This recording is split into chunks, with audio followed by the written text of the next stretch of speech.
Alors, tu t'en sors dans l'écriture de ton histoire? Ben, pas trop. C'est l'histoire d'une princesse qui choisit un prince pour l'aider dans une quête. Et je ne sais pas quelle épreuve choisir. Et puis, comme j'écris tout au présent de l'indicatif, j'avoue que j'hésite un peu pour conjuguer les verbes. C'est vrai que parfois ça paraît un petit peu compliqué. Et oui, tu vois, à l'école, la maîtresse nous a dit que je relis pouvait se terminer par un E ou par un S. Et quand j'écris il étudie ou il finit, je ne sais jamais si je dois mettre un E ou un T. Bon, à la troisième personne du singulier, étudie prend un E et finit prend un T. Ouais, mais pour toi, ça a l'air simple. Mais dis-moi, tu pourrais pas m'aider un peu? Mais oui, bien sûr. Bon, je te cache pas qu'il a fallu que j'apprenne les terminaisons du présent de l'indicatif et que je m'entraîne beaucoup en écrivant des textes et en me corrigeant. Mais il faut savoir, et ça c'est la bonne nouvelle, que dans la plupart des verbes de la langue française, il existe des régularités. C'est-à-dire qu'il y a des terminaisons qui reviennent pour les mêmes personnes avec un certain type de verbe. Du coup, tu pourras conjuguer des milliers de verbes assez rapidement et sans te tromper. Waouh, génial! Tu me montres? Oui, mais mon explication finie, il restera tout de même quelques verbes qui ne se conjuguent pas comme les autres. Mais ça, on le verra dans une autre vidéo. Bon, tu es prête? Ah oui, D'abord, plaçons des verbes à l'infinitif. Ici, nous avons les verbes se terminant par ER, sauf le verbe aller qui ne se conjugue pas comme ses petits camarades. Et ici, la plupart des verbes se terminant par ir, war ou re. Voyons ensuite toutes les terminaisons possibles avec une même personne. Pour commencer, je te propose de les conjuguer à la première personne du singulier, c'est-à-dire je. Et là, que remarques-tu au niveau des terminaisons? je vois d'un côté des E et de l'autre des S. Eh bien voilà, ce n'est pas plus dur que cela. Les verbes en ER à la première personne du singulier se terminent par un E, et les autres prennent un S. Et c'est pas plus dur que ça? Et non. Ah, mais c'est pour ça que je relis, il y a un E. Parce que c'est le verbe relier. Et quand j'écris je relis avec un S, c'est le verbe relire. Oui, c'est exactement ça. Ce sont deux verbes bien différents. Et maintenant que tu le sais, tu ne pourras plus faire d'erreur. Super! Et pour les autres personnes? Eh bien, avec la deuxième personne du singulier, c'est-à-dire tu, c'est facile. Tu continueras à mettre d'abord un E pour les verbes en ER, et uniquement pour eux, et tu ajouteras un S pour tous les verbes. Ah oui, et ma maîtresse me dit souvent, avec tu, il faut toujours mettre un S. Oui, et elle a raison. Il n'y a que 3 verbes qui prennent un X, mais ça, on le verra un peu plus tard. Pour la troisième personne du singulier, c'est-à-dire il, elle, on, là aussi c'est simple.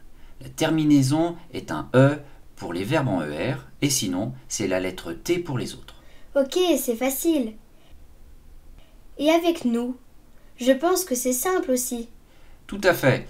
Avec la première personne du pluriel, nous, la terminaison est la même, comme tu le vois. C'est O-N-S.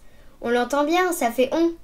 Le plus délicat, ce n'est pas la terminaison qui est assez simple, c'est plutôt l'orthographe qui va permettre de lire correctement le mot, notamment avec les verbes ayant un G ou un C dans leur radical.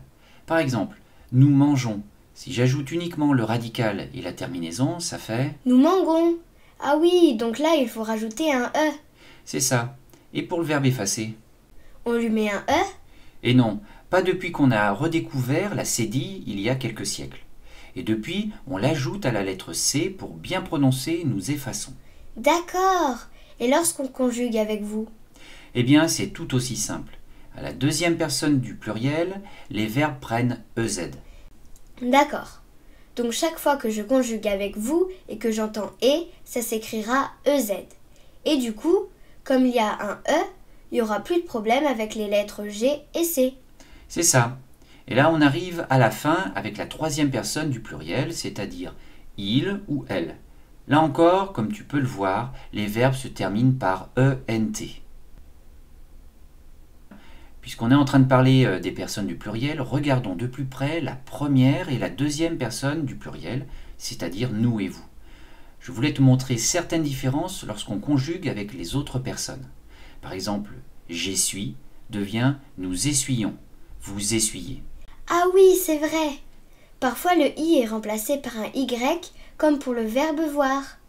Je vois devient nous voyons, vous voyez. Et puis tu verras que ces verbes sont peu nombreux et tu finiras par vite les connaître. Autre différence, ce sont tous les verbes en ELé, comme geler, ou les verbes en ET, comme acheter, qui prennent ou non un accent grave. Par exemple, il gèle, ça fera nous gelons. Il achète, nous achetons.